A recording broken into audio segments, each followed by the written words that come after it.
So this week's client is Shannon Byrne, co-owner of Smartline Mortgage Broking in Wembley.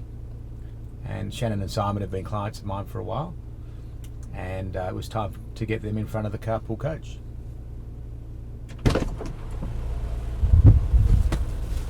Hello, Shannon. Hi. So we're going to have to put that seat back for Yes. you. How are you? Nice to see you. Nice to see you. Mwah. How Right, are you're going to put it back, just slide back. Perfect. You'll Thank find you. it. Done. Easy.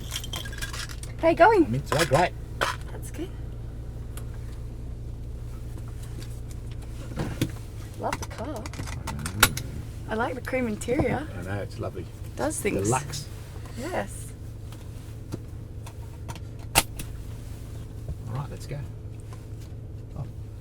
How's business? Yeah, business is all right. It's a tough market, right? Very tough market. Yeah. WA is struggling still, but Where are you seeing the activity? Where is there movement of any kind? we're huge in the first home buyer space, Huge, just okay. because it's lowest property prices, yeah. you know, and I think we're sort of getting to that absolute bottom point. Yep. So it's a great time for first home buyers to crack the market, and you know, parents who have the ability to help out instead of going in for that new investment, putting the equity or Okay. lending to the children. Right, so not just going guarantor, they're actually a party to the property, are they? Sometimes we're definitely seeing more parents being put on the title. Yeah. But we're definitely seeing parents gifting the funds. So like, Like to give them the deposit to get into the thing. yeah. So if the child can't afford the full loan, Yes. they, or like in borrowing capacity, Yes, because banks are still at 7.25% servicing rates, which Wow. is, we hear, is coming down. Right. So parents will borrow actually against in their own names and Yes. then gift it, or you know, Okay. use the So they equity. get it at the lower rate. Yeah. So towards the end of this year, you'd hope it would increase. Yeah.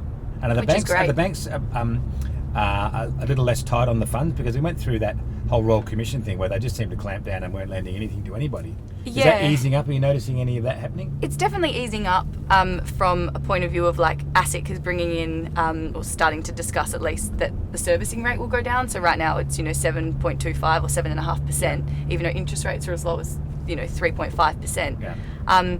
However, it's the compliance point of view. So the checks and balances to ensure these people can borrow are harder than ever. So 5 years ago, 10 years ago, you probably bought a house and you just needed to show 2 pay slips and you've got some money in the bank. Nowadays, the bank wants to see how the conduct on all your debt, the more intricate more details. data. Yeah. So did everyone breathe a sigh of relief after the election? I think everybody in the mortgage world did. Yeah. Well, because it felt like everyone was holding their breath coming up to the election, right? And then it went completely not the way we thought. And then you just got the sense there was this collective sigh of relief. Couldn't believe it. We were out for dinner and Simon kept checking the results and I was like, "You're being rude. Get off your phone." He was like, "We're up." Like, our business has been around for 14, 15 years. Yeah. You've worked really hard, and our clients coming back time and time again is a reflection of that. Yeah. So I think just coming in and regulating it so hard was quite a lot to stomach. For a lot of people, that this was, that this is their super. Yeah, exactly. Getting rid of mortgage brokers would have been a bad outcome for the economy, because it would have limited consumer choice. Absolutely. Yeah.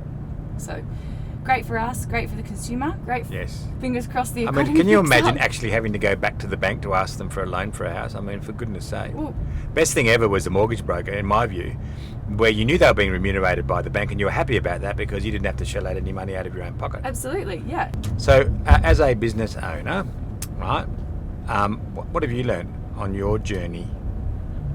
I guess our biggest thing is the things we can't change. Yeah.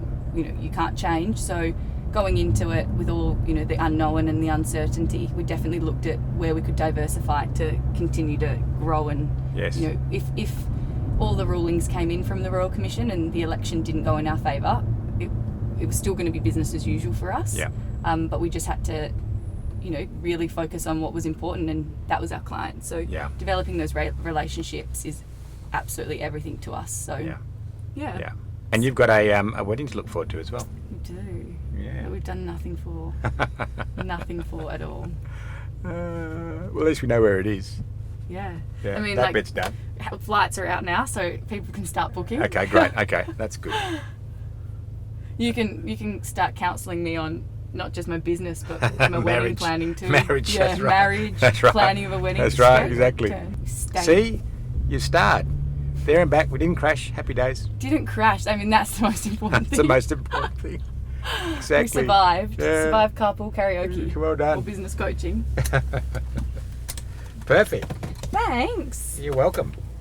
It's as easy as Got that. my phone.